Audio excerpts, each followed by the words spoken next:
ஒரு income tax வாங்குறீங்கன்னா நீங்க என்ன ஸ்பெஷலா கொடுக்குறீங்க? இப்போ ஒருத்தர் 1 கோடி ரூபாய் டாக்ஸ் கட்டுறாருங்க, இன்கம் டாக்ஸ் கட்டுறாரு.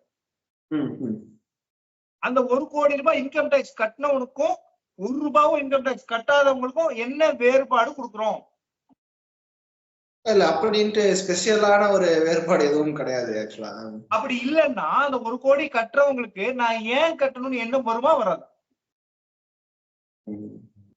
அந்த எண்ணம் வர்றதுனாலதான் கட்டக்கூடாதுன்றதுக்காக அதை மறைக்கணும்னு நினைக்கிறாங்க.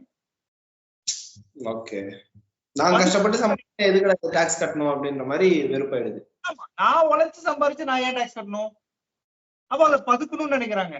பதுக்குனா இந்தியால பதுக்குனா மாட்டிப்பேன், வெளிநாட்டுல பதுக்க நினைக்கிறாங்க.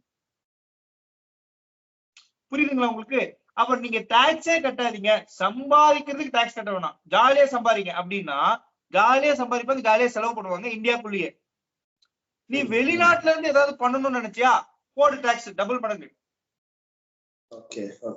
இதுதான் நம்ம கட்சியோட நிலைப்பாடு.